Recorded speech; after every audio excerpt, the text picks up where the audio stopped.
Our practice, rather than being about killing the ego, is about simply discovering our true nature. Sharon Salzberg. One of the symptoms of living in today's fast-paced world is the underlying feeling of loneliness, overwhelm, and disconnection. Chronically stressed and under financial and familial pressures, we often feel alone in the world, out of touch with others, overwhelmed by our emotions, and disconnected from our own bodies and ourselves. Our world is ego-driven. We constantly compare ourselves to others, judge our performance, usually harshly, define our worth by our financial and career achievements, and criticize ourselves for failure. This ego-based drive for success and happiness is of course ineffective. We keep wanting more, never feeling quite satisfied. And that's because our definition of happiness as something that can be obtained externally is fundamentally misguided. It's a good thing to achieve external success and take pride in what we've accomplished through hard work.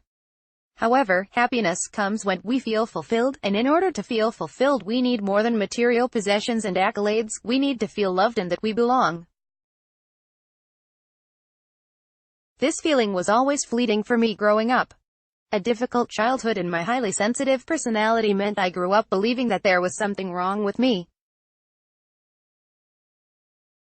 Feeling deeply insecure, and without an anchor at home, I had a hard time making friends and felt mostly misunderstood, hurt, and alone.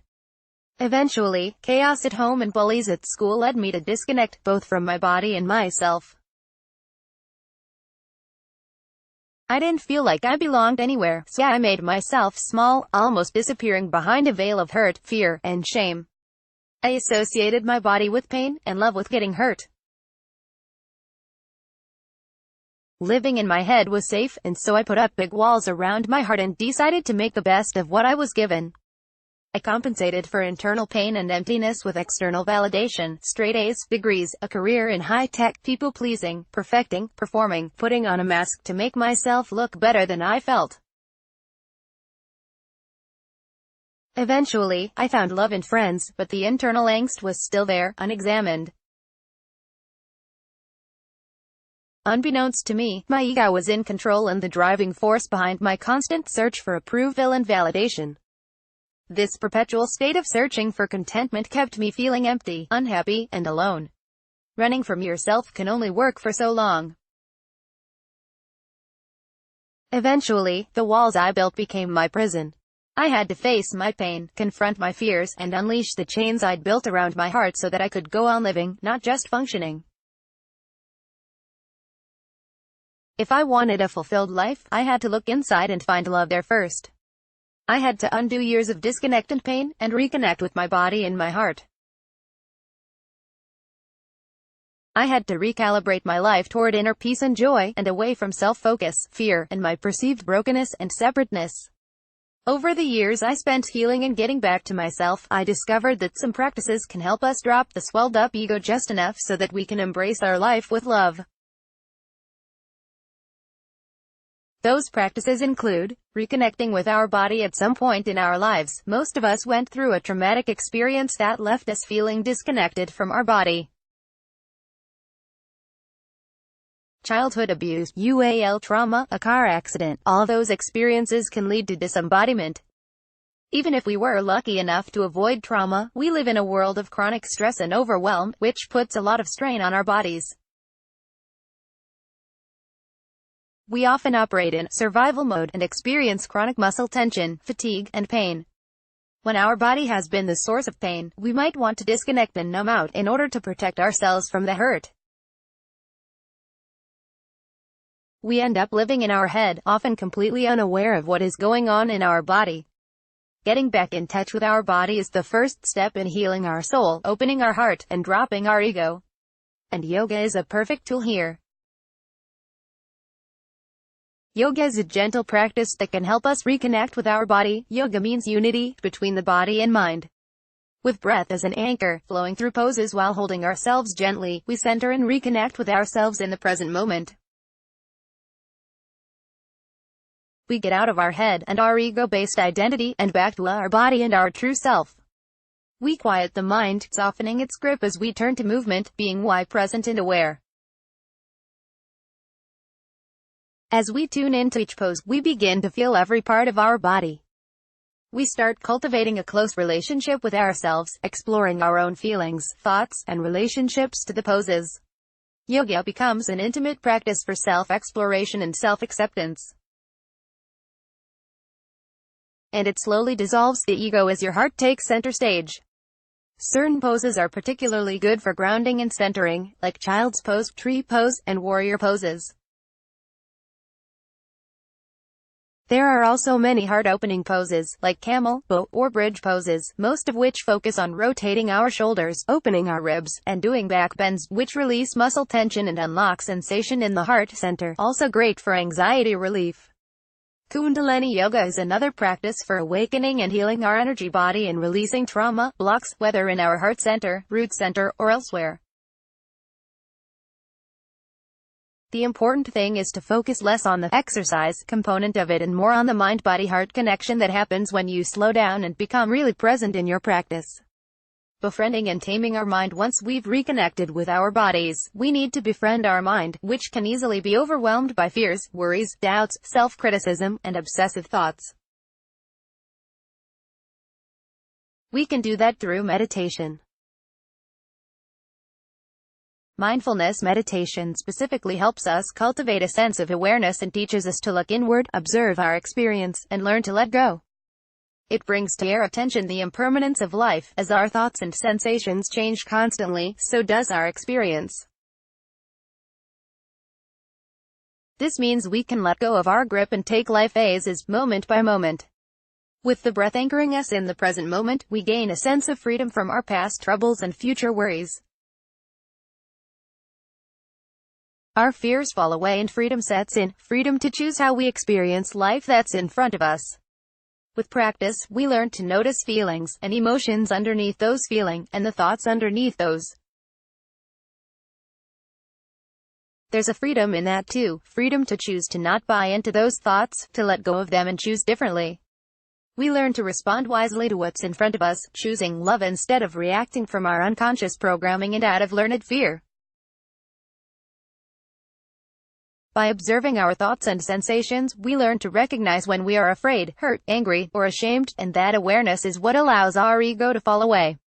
We begin to understand the meaning behind our experience and surround ourselves with compassion for our pain, holding ourselves with tenderness and care.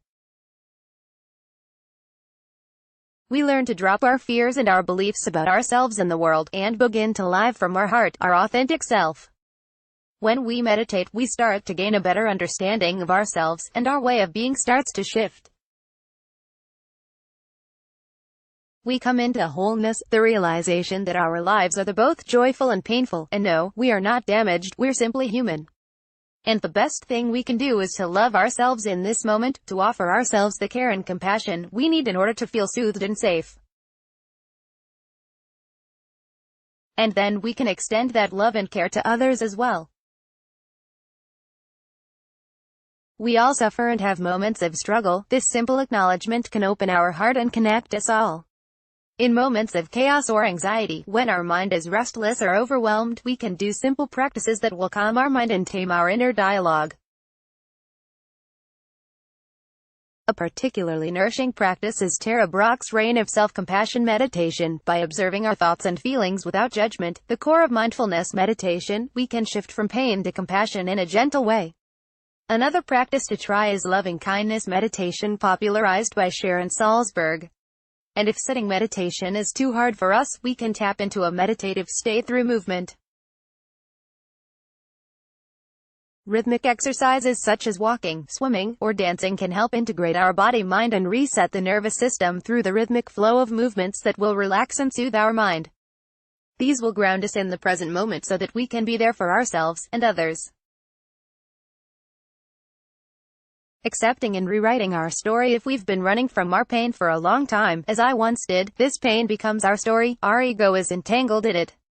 It's time to untangle and release it so that we can make a new ending.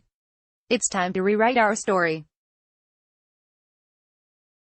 I've found journaling to be particularly helpful because it allows me to explore my thoughts and feelings without worrying about being judged, criticized, or rejected for who I really am. Through journaling, we can uncover our inner pain and suffering and bring to the conscious our fears of feeling not good enough, unlovable, and ultimately alone. As we explore our deepest thoughts and try to make sense of our experience, we begin to discern our true feelings from adaptations and programming that we've accumulated over our lifetime, messages we received from our family, peers, and society as a whole. We tap into our inner wisdom and intuition, and gain a new perspective on ourselves and the events in our lives. Writing is like having a deep conversation with ourselves. Faced with our shame, grief, and the sheer depth of our pain, we learn to offer ourselves the compassion and care we've been searching for outside of ourselves. Tending to the wounds we've been avoiding, we develop empathy for ourselves as a vulnerable and wounded person. Journaling is the ultimate release. We can drop our masks and explore our hang-ups and limitations head-on. We slowly unpack our deep-seated beliefs, bringing them to light. This deepens our inner knowing, helping us examine and change our beliefs about ourselves and the world. As we release the pain we've been holding on to our whole life, our hearts begin to soften, our armor drops, and our story changes. There are two main ways you can journal to heal: expressive writing and prompt-based writing. To begin expressive writing, relax your body and close your eyes. Look inward and wait for thoughts to arrive. Begin writing them down without censoring yourself. Spill it all out onto paper, letting your unconscious step forward, giving it a voice. Bring up your real feelings about yourself and the world, and not just what you've been conditioned to believe. Prompt-based writing can help you think about how your family history, your cultural background, and your religion have all played roles in why you are the way you are. For example, how did your family of origin show or withhold love? What are you most ashamed about regarding your family? What did you not get as a child that you are now seeking as an adult? How was anger expressed or repressed in your family growing up? By examining your past and what shaped you, you can shed a light on your unconscious patterns and the beliefs that you accepted as truths. This is the first step in changing them and rewriting your story. These three practices, yoga, mindfulness, and journaling, helped me heal, reconnect with myself, and learn to love myself, and self-love is a prerequisite to feeling the love and belonging that leads to happiness. Whether you've experienced some sort of trauma or you've disconnected from yourself as a consequence of living in our stressed-out, achievement-focused world, these practices can help you too.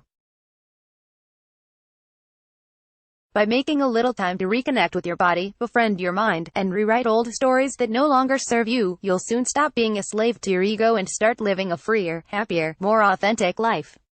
About Joanna Cholak. Joanna Cholak is a self-taught artist, recovering self-critic, and mindfulness advocate. If you're feeling stuck, burned out, or unfulfilled, join the Mindfulness Journal and rediscover your inner voice, self-love, and acceptance. For deeper self-reflection and healing work, get The Art of Untangling, a prompt-based journal to help you overcome your struggles and transform your life. Follow Joanna on Twitter, Instagram, and Facebook. See a typo, an inaccuracy, or something offensive? Please contact us so we can fix it. Let's block ads. Why?